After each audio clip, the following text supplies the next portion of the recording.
Good afternoon, everyone. Welcome to our Year 5-6 assembly. I think this might be the first one I've done this side of Christmas, so I hope you all had a really lovely break from school and a really good new year. I'm going to start by reminding you about a challenge that I set you in one of my autumn term assemblies, and that was to do something nice for somebody, and if I heard about it from another adult around the school, then I would be over the moon. And that has happened to one person, and I'm really proud to say that that person is in my class. And he has already been in celebration assembly for this, but I just wanted to share that Max was able to go out of his way to be super kind to some other children, and Mrs. Helgeson was kind enough to come all the way up to my room at the end of the school building to tell me all about that. So well done, Max. Now, lots of the rest of you need to follow in Max's footsteps and continue to be just as kind as you have been. Okay, so moving on to today's assembly, your teachers have been sent a PowerPoint to use alongside this, so make sure that they've got that up and ready to go. And as you can see from that first slide, today's assembly is all about special skills and special talents. So I want you to start by having a think about what could be one of your special skills or one of your special talents. Have you got any? I'm pretty sure every single person in Year 5 and 6 has some sort of skill or talent that they are really good at. As you can see, I've put some inspiration on the board to help you. And I wonder from some of those photos whether you can work out what one of my skills is. So pause the video, have a little think about your own skills and your own talents, and then see if you can work out what mine is as well. Okay, welcome back. So hopefully you've worked out from those photos that I think Lego is one of my special skills. And Mr. Chalk taught me how to build Lego probably about 8 years ago now, and got me super excited about how all the different kinds of things that you could build with it. And I've got some of my creations there as well. Hopefully you'll have all seen our Lego night in the reception in the office, and I think that's probably one of the most complex builds that Mr. Chalk and I have ever done. We designed that completely from scratch, and it takes lots of resilience and persistence and working together to be able to design and build something like that. This is a perfect opportunity for me to show off my current build, which is probably the biggest build I've ever done. I think it might be the biggest set available at all, which is kind of exciting. I wonder if you can guess what this might be. It's not even a third of the way finished yet, but it's taking a lot of time and a lot of skill to be able to construct it. Year 6 might know, and I have a feeling that Tyler in Year 5 might be able to guess this as well, because I know we have very similar interests there. A bit of a bigger hint there. And there we go. What do you think? It's going to be absolutely massive, I think, which is really, really exciting. Now, I know that there are so many special skills and special talents all the way through the school, definitely in Years 5 and 6. I know we've got some amazing runners, we've got some amazing writers, we've got some amazing musical instrument players, we've got some amazing artists. I know Grace in Phoenix is a superb artist, always blown away. Evan as well in my class, always blown away by his drawing. And I know Year 5, loads of you shared with me your amazing poetry last week. So all kinds of talents and special skills around school, which is so lovely to see. Next question for you is, could you survive without your special skill or your special talent? And if you could survive without it, do you think it would be your life would be less interesting or less enjoyable for you? So pause the video, discuss those questions with your teacher and see what you think. Now, I'm sure you came up with lots of amazing ideas there, and I think, on the whole, if we didn't all have our own special talents and special skills, life would definitely be a little less exciting and a little less enjoyable. Mr. Chalk, as I say, shared his special skill of building Lego with me, and it's become one of my favourite hobbies as well. And if we didn't have these skills and hobbies, then we wouldn't be able to share the excitement and share the knowledge. And I think that sort of answers that second question on the slide there as well. Yes, I think other people's lives would be less interesting if you didn't have your own special skills as well.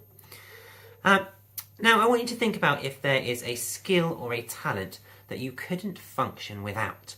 Now, that's a little bit different from what I've already talked about. So, if I could never build Lego again, I'd be a little bit bored, a little bit more miserable, but I could actually survive without it. However, there are other skills that I have to be able to get through life. One of those things might be I need to know how to cook my own dinner. I need to know how to manage my bills and pay my mortgage. I need to know how to drive a car to be able to get me from home to work. So pause the video and think about any other special skills or talents that you definitely need to be able to live your life successfully, to be able to survive through life. Okay, time for a game.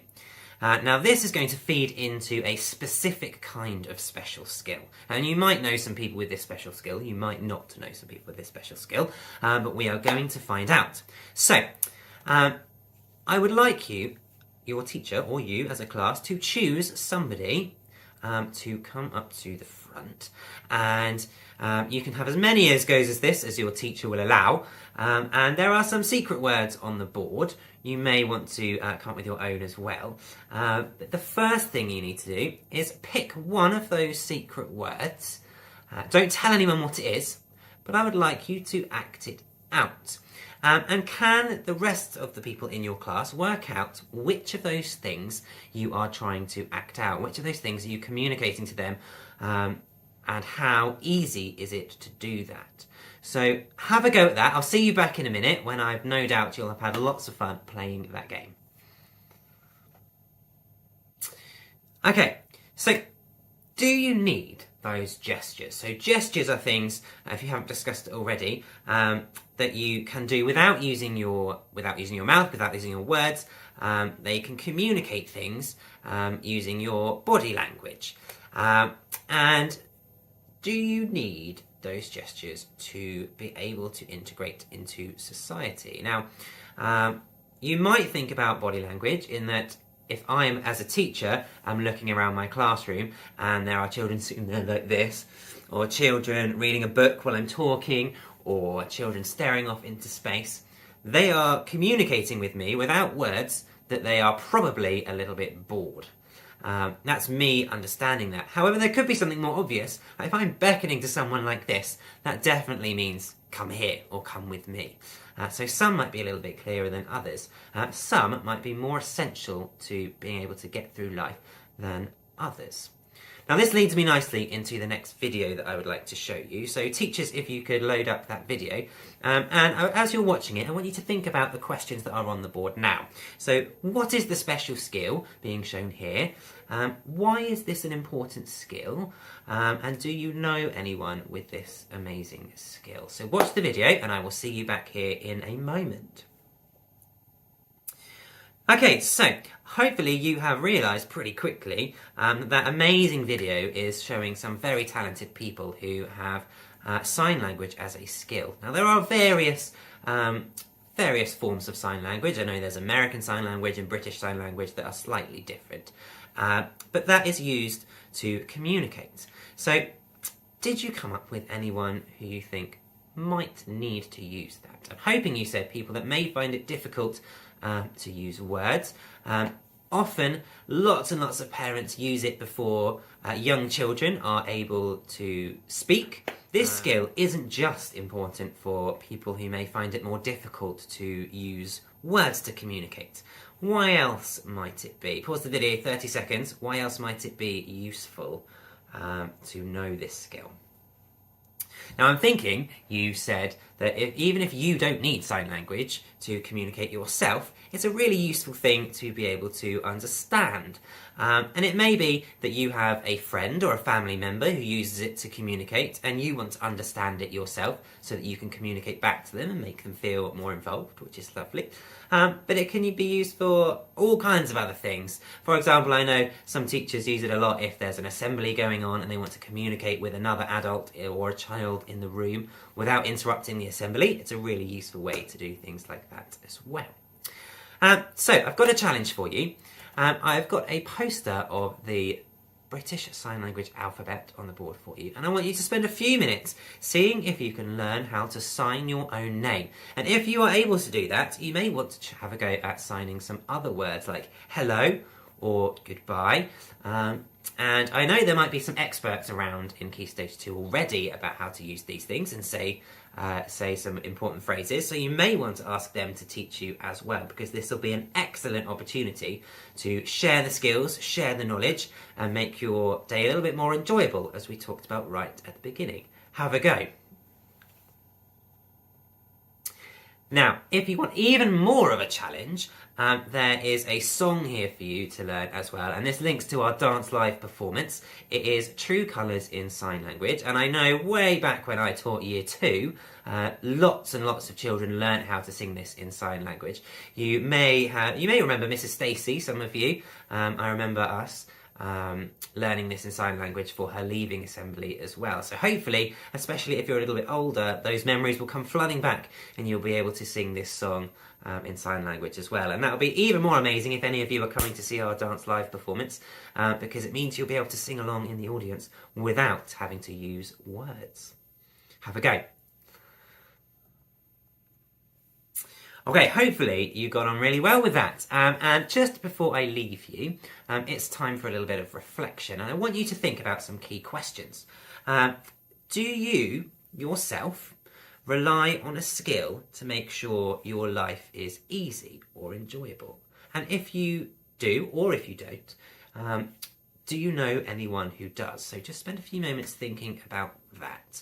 And then I want you to think about, how can you support those people in your community? Now, lots and lots of people have different skills that they need and that they rely on. It might be anything from using sign language to communicate, to having a slightly different sized table, or to having a different coloured piece of paper, or to having a specific coloured whiteboard or a whiteboard pen. There are loads of different things that people might use to make their lives a little bit easier.